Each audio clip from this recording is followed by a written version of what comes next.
score is a pretty bad metric to set our enjoyment based on.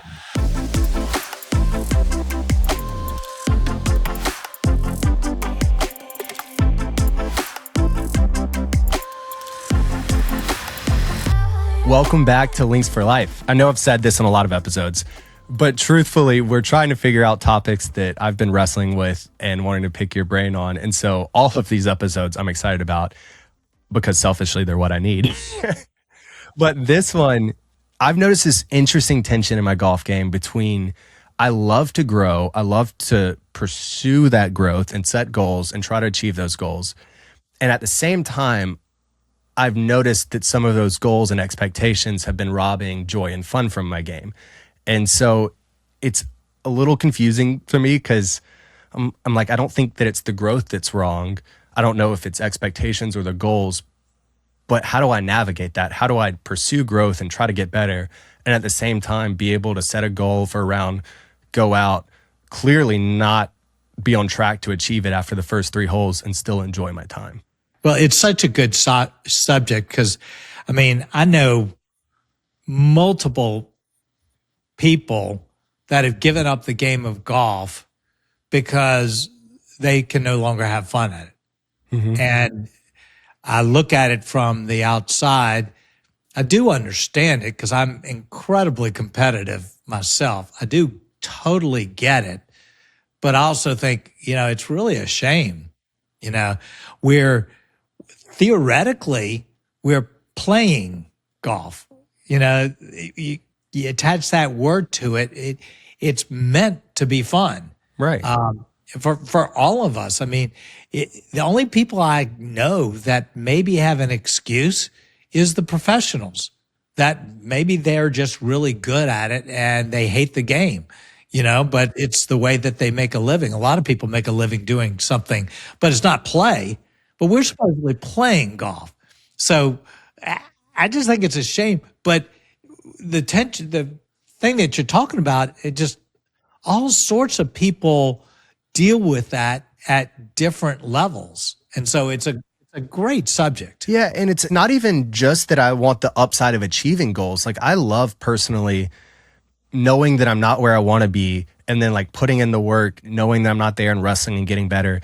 What I've noticed sabotages it more is this frustration that comes from I have an expectation of where I think I should be. And so I don't know if that's the problem or the frustration.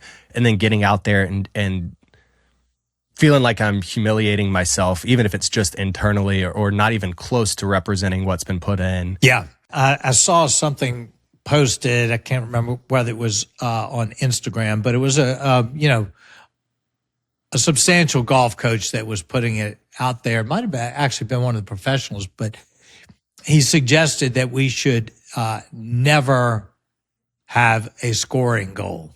And I thought, that was really interesting. And I thought, I'm trying to figure out whether I agree with it or not. But what I think he was highlighting that I think is so much at the core of what you're talking about is the difference between outcome goals and process goals. Mm-hmm. Because outcome goals, we don't control outcome goals. And if we set, I'll define outcome goals in a second, but if we set outcome goals and we don't control whether we can accomplish an outcome goal, then we're setting ourselves up for so much frustration. So, regardless of what it is, so an outcome goal is something where it's the end result of things that we don't have control over. So if I set an outcome goal to shoot a 75, regardless of what handicap I am, mm-hmm. I don't control that. Right. I can get one bounce and be 3 inches out of bounds, and I have lost 2 strokes right there. I can have 4 incredibly perfectly hit putts that hit a small indentation and lip the cups, and I've lost 4 strokes. The last round I played, I had 18 tap ins. That means on every single hole, I didn't putt badly, but I made nothing. Mm-hmm. If my happiness, if my satisfaction is based on getting a certain score, then I'm sunk. Well, and if I add to that, there have been rounds I've played where I've shot lower 80s and didn't really feel great about the way that my game was. Yeah, I hit some putts here and there or whatever, but like didn't love the way I was hitting the ball, didn't love a lot. I've also had some rounds that were upper 80s, like right around 90, that I wasn't hitting putts, made some dumb decisions, had some bad bounces, but I actually liked the way that I was playing more. I felt like my swing was where I wanted it to be more. I liked the way I was making contact with the ball. When scoring's the goal, I don't actually know if that is at its core what I care the most about. I get way more frustrated if I hit a ball poorly than if I score lower. And yet all of my goals are about score. Well, there's a correlation between having a fun time and scoring low, but it doesn't always play out. It's correlation versus causation, so we can hit a lot of good shots and still have a very mediocre round, and we can hit a fair amount of poor shots, but get a couple of lucky breaks or hole a couple of long putts and all of a sudden have a pretty decent round. So, score is a pretty bad metric to set our enjoyment based on. So then I guess that brings up the question to me. Do you think that a lot of our frustration around expectations and all of this, one, yes, it could just be not living up to expectations, but is part of it around misaligned goals more than having goals, do you think? Well, there is a misalignment, particularly when our goals are centered around something as short term and as out of our control as our score for a specific round. That's just begging for trouble. At the same time, for me to have a goal for the season coming up to say I'd like to lower my handicap by 2 strokes or even 3, where I've got a whole season that I can set a plan and set processes to try to move in that direction. I don't think there's anything wrong with that kind of even outcome-based goal. But to say, well, my goal is to get a birdie on this hole, and I'm not going to be happy if I don't get it. That's ridiculous, for anybody on it. So I do think the misalignment, particularly having outcome goals that are very, very short term, that we clearly cannot control, is just begging to make us mad and unsatisfied with what we're doing. That's a really good point, because not only is it the goal itself could not be reflective of what you really want, but we know growth isn't linear. So if I'm taking all of these micro snapshots of it and deriving my progress, contentment, whatever you want to call it, from those little micro snapshots, that doesn't quite make sense. But yeah, that's what I do. Yeah. So I'll use an example, a non-golf one. Many years ago, and if people have listened to Space for Life, they've probably overheard this story, but I finally got fed up with my weight, how heavy I was. I'd gone, 10 years of setting goals to hit certain weights, and I was never achieving them. And so I would end up being very frustrated about it. So one year, this was, I think, at age 61, I decided, okay, I really got to do something about this. So what I'm going to do is I'm going to set as a goal a process. I'm going to set as a goal something that I do have control over, that I'm going to do on a regular basis. And I'm convinced that if I do this process, the likely outcome is I will lose weight. So I was hoping to lose 10 pounds.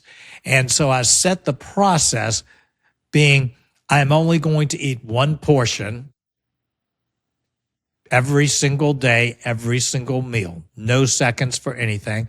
And I'm only going to have desserts on very special occasions. And I defined that.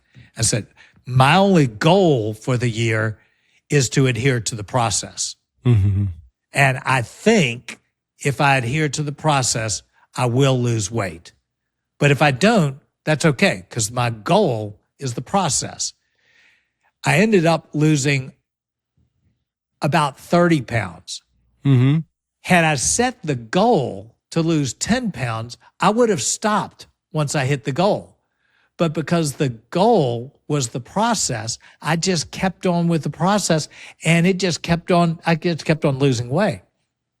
So bring that to golf. If we bring that to golf, we say, look, if I do X consistently throughout this round, then the likelihood is the results will be good. If they're not, that's not the end of the world, because my goal is the process. So the process might be, I'm going to do the very best I can to go through my pre-shot routine every single shot. That's my goal. Now, that's something you can control. You either do it or you don't. You know, there's not external circumstances that are going to prevent you from doing that. And if you do that, there's a good chance you will succeed. All sorts of process. My goal is I'm going to come up with a specific yardage that I am trying to hit on every approach shot. If I come up with a yardage, it doesn't matter whether I hit it or not. I'm just going to build that process, because I'm convinced if I do that, if I think about it well, I'm going to do well. My goal is to take 3 long breaths before every shot. Process. I can control it. Then the results. My goal might be I'm going to laugh once a hole. It doesn't matter, but it's a process that we have control over that is likely to result in what we want. Yeah, it's interesting. I'm glad you're bringing in the health example, because for me, I think it's really helpful. We have these ultimate goals of I want to be better at golf and score lower, or I want to be in better shape and lose some weight, or whatever these things are. And I think it's natural that we almost just take that goal and like subdivide it into checkpoints of what we think. And so if the goal is to score lower, then all my micro goals should be, well, if eventually I want to be shooting in the 70s, then I need to be breaking 85 consistently here. And it's all of these numbers that are completely linear. And that's how we're going to judge our progress. In the same way of like New Year's resolutions, I'm going to lose this amount of weight because if I want to be here, then I'm going to subdivide it and make progress. But with New Year's resolutions, like mostly they don't work. You know, go to the gym the first week and you're going to see twice as many people in there. Next week, that number is cut by 25%, so on, so on. And there's about 5 or maybe 5 people that stay the whole year from that. Yeah. What you're saying, though, is this process is what leads to that goal. And I think that's also shown more. It's like, I would argue a lot of those people in the gym that stick after the New Year's goal was, I'm going to go to the gym and I'm building this habit and it's repeatable and that's going to work towards my goal. In the same way with golf, where, if I'm just being honest, where it's tough for me is I think I have this sense of, I want to validate my progress or have this checkpoint. And how do I really know that having a pre-shot routine is? Like, I think that's going to set me up well for the future. but it's almost like I want this instant gratification of, am I on the right track or am I wasting my time? Well, yeah, and I do think that is a tough part about golf is we don't always have guarantees that processes are going to get certain results out of it, because at least certain results, if our definition of results is all based on scores, because again, we don't control scores on things, so we have to do a little bit of soul searching about what's going to make us better. Let's say, as has often been the case for me, that my short game is suspect. That maybe is a little bit of an understatement, but All relative. it's relative. What I can do is I can set a process goal that says, you know what, I'm going to practice my short game for 30 minutes twice a week. I can control that.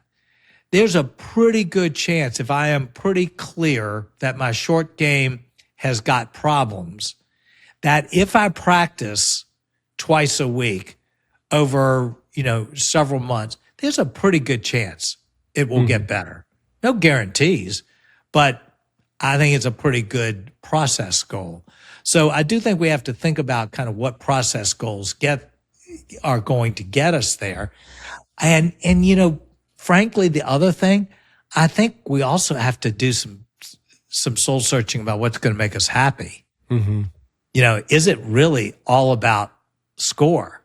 Is it more about, man, I just love hitting good shots. I really get a lot of satisfaction when I pure an 8-iron, right onto the green.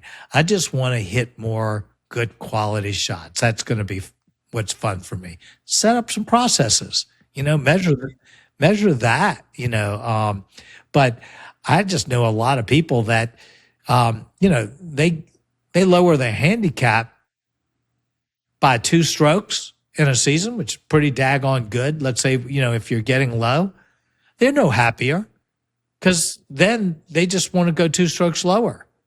So they will never be satisfied by a handicap. They think they will, but they never will. So they're never even clear on what would make them happy, what even defines growth. There was a point at which it was like a really big deal to me to break 100. I eventually broke 100. Then there was a really important point of breaking 90. And I thought, if I get there, I'll be so happy. Then there was that, now we're really, could I get in the 70s? Could I do that? Man, if I could just shoot in the high 70s, I'll be as pleased as can be until I shoot in the high 70s. Then it's the low 70s. It's always such a moving target. And in the end, that target's not what makes me happy. Right. What makes me happy is learning. Now, that's not necessarily what makes you happy, and but if I pick up something in a round, I can shoot a really bad score. If somewhere like on 17 or 18, I figure something out, I am happy. It's funny. It really gets silly almost to a point. So I've started to really look for, is there something that I learned today in this round? And if I do, and so I've defined my whole why in golf is I want to learn something. I've learned something. I am so happy. And that's the way I am in all of life. It's just kind of, my thing. But, what's your thing? Well, so I think this is on track with that. It might be a tangent, but there's this conflict between the practice and the round. I find a ton of enjoyment of just like going and working hard on something. That's really fun to me of like, there's this thing, whether it's putting or chipping or on the range or whatever, like I kind of enjoy having this one thing to do and then just going to working at it and then like seeing myself get a little bit better. What's been interesting though is if I'm in that like practice mode and then I go play around, I feel like I have to be able to validate that practice time on the next round. And so I create this test almost, and it's almost like if it doesn't show up immediately on the course, then all of that was invalid. All of it was wasted, which even like from a strictly fun perspective, I already had fun doing that. So it's not wasted, but it's almost like I have to then prove that it translates. And if not, it was a big waste. And that's what's weird. Right. Well, I think that's where the subtle outcome comes into it, because you practice something, and somewhere in that practice you figured something out. Let's say if the practice was successful, you figured out, okay, I need to come from the inside, or I need to slow my backswing, or something like that. And when I do that, I tend to hit the ball better. Right. And then we get to the course, and the only metric that we're paying attention to is, did the shot go well? So whereas I think what would be better is to say, okay, I had this practice time. The way to validate it is, can I repeat the thing that I learned? Can I just commit to taking that slower backswing every single time? I don't care where the shot goes. The shot may not go well, but can I do that one thing? And that's where I think there's just such a big difference between process and outcome. Well, I think that's spot on, because tee shots have been something very dicey for me.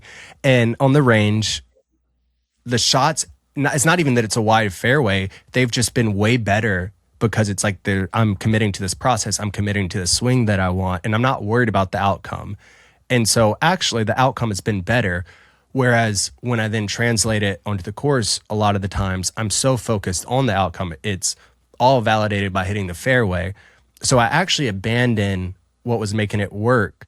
Exactly. In sake of the outcome. And then I'm telling myself, this is where it's weird. It's like, well, it must not have worked because it doesn't translate here. It's like, well, you didn't even do it here. So how are you saying it didn't work now? Yeah. Which, goes back to things that we've talked about how to practice well. It's the practice has no pressure associated with it. And we don't then take the things that we practiced onto the course. So that's where I think process can come in so well. So even in a casual round with your friends where you're not really in a place that you can give it the level of focus you actually would love to give it. I have that happen all the time. What can be helpful is to just go, well, let me just find one thing that I can do even in the midst of this casual round that will move me in the right direction. It might be like that pre-shot routine. Okay. I'm not going to mess up a casual round of golf because I actually go through a pre-shot routine. I wouldn't mess up a casual round by, trying one little move here or there. So going into a round with something that you're going to work on that's not outcome based, that you can feasibly do within this round. That's to me a great way of having fun and growing without the frustration of, well, it didn't work. I think that's huge. It's like, what if that was the way a good round was defined? And what you just said there about without the pressure of it didn't work, I think that's what ruins our example of New Year's resolutions. It's like, well, I'm going to never do this. And then the second that we do it, or it seems unattainable, it's like, well, it's done. Oh, well, I've ruined it. Versus I'm trying to build this habit. I'm trying to move in this direction. And if I mess up, so what? This next chance is an opportunity to do that. So the other place New Year's resolutions come, fall apart is they're way too aggressive. I'm going to go work out at the gym 8 days a week. It just they get silly, and so unless we're forever on the very top of our game, we'll never achieve it. Whereas I think it's BJ Hogg, I think, wrote the book Tiny Habits. And his idea was process goals, but very small, that we can easily attain and we're likely to exceed. So if we simply said, I'm going to do 2 push-ups every day this year, well, that's pretty easy to do.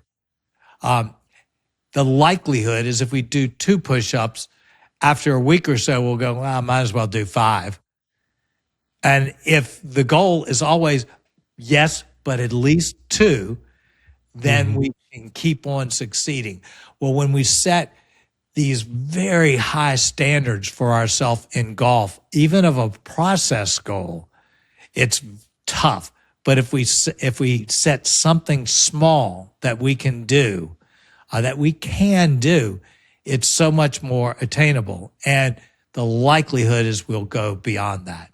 For me personally, I really want to try to embrace this of one, the smaller scale, and then the process goals, because as I'm reflecting in this conversation, that's what I enjoy the most about the range and everything else. And so why do I abandon it for a goal that's not even really the goal? Because as I said earlier, sometimes I've scored lower and had less enjoyment and frustration. So this is really helpful, and I'm going to try to do it. I think it might take some time and laying down pride, but I think it's going to be good long term. But anything else that you would add to this?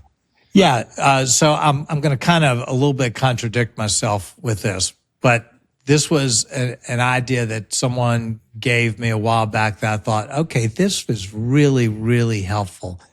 They suggested that a round of golf is vastly improved if we give tremendous attention to the last 3 holes, which is a strange way of thinking about things. But it said that if you can finish a round well, that there's a good chance the round's going to go well. And they said that, I thought, that is so strange because that's so outcome based. And then I realized that by just taking on that mindset, I was committing myself to not giving up in the round. Because if I knew that no matter how bad the round was, if I finished well, if I finished the best I could, then it was a success. It all of a sudden meant that all the rest of the round is just to get me to that place where I play the last 3 holes well. And it kept me so in the game. And there were so many rounds where I would get to 13 or 14 and I already passed the point that I wasn't going to have a great score. It wasn't a good round, but I hung in there because I knew, well, once I get to 16, I've got to turn it on. And it was so helpful because we mess up so many rounds because internally, in some subtle way, we give up. And that's at its core, I think, of the frustration that I feel with this. It's not that I didn't meet the goal. I'm like, round's ruined. I didn't meet the goal. I'm frustrated. Like it's this dejected giving up. And I also think the way that golf works, if you have a good last 3 holes, it leaves a good taste in your mouth from the round. It does. So somehow in the midst of the round, whether it's going well or whether it's going poorly, I'm aiming to those last 3 holes because that's going to define, did I stay in it? Did I stay in it, or had I already just chucked it and given up? And that giving up, I mean, talking about a miserable feeling, when you basically kind of checked out, that's a horrible feeling. So anyway, that's just a fun little add to me to go, okay, if I can just stay in the round and give the last 3 holes my complete focused attention, then I won. Even if the scores didn't turn out well, if I can just say I gave it 100% for those 3 holes. That is a fascinating perspective. I want to try that. I also think what you said about the miserable feeling of giving up on the round, I think that's core. And so then I'm thinking, what if all the goals I have are not something that I feel like I have to give up on the round because? So it's not like there's something I can ruin in the first 4 or 5 holes, because that feeling's tough. It's like, well, I had my goal, I already ruined it. Then whether I want to or not, I kind of give up. Then I beat myself up for giving up on it because I'm like, I'm just here to have fun. Exactly. Why am I doing this? And it's... Well, and intuitively, I know that if I give up early in the round and just think, well, I'll just pull it together at 16, I can't do it. I can't turn a corner that fast. So I kind of know that I have to stay somewhat in it, even if it's not going well, because I won't be able to turn it around at 16, and I have to turn it around at 16. I have to give it 100%. So it has salvaged a lot of rounds. And then what happens if you're having a great round? It's about doing, hitting your best stride at 16, 17, 18. So it salvages best rounds, and it gives you the chance to maximize the good rounds. So it's a fun little tip. That is a cool perspective. But yeah, so I guess my takeaway from this is giving more attention to the goals and whatever the expectations, everything that I'm setting for the round, because I think that I'm, to be honest, setting the goals I think I should have that aren't necessarily reflective on what I really care about, and also process-based and everything else. And so if I were able to set goals that I think are more reflective on what I want and that are more process-based, not outcome-based, and that are not goals that can be ruined in the first few holes, I think that I would be set up for a whole lot more enjoyment while still embracing the growth and everything else that I want from golf. Yeah. I mean, in the end, I know you well enough, and we're liking this. If I never give up in a round, and that's like a life motto for me, then I'm going to be okay. Right. If I let myself give up, in some way out of frustration, anger, whatever, then everything's miserable. And that's the same thing in life. It's just, just stick with it. Just, finish well, even if you didn't do well up to the finish. Because that's what really matters. That's what I think we care about. So it is what we care about. It makes a golf round pretty daggone well if you go, you know what? No matter what happened, I kind of I stayed with it. I kept it together. Well, thank you for entering in with this topic. I think this is one that kind of made me feel crazy. I'm like, am I the only one that feels this way? I'm like, I'm setting goals because I want to grow, but then I'm mad at myself for the goals. And why don't I just not have goals? You're certainly not alone on that one. That's a constant battle, I think, for most anybody who cares about the game.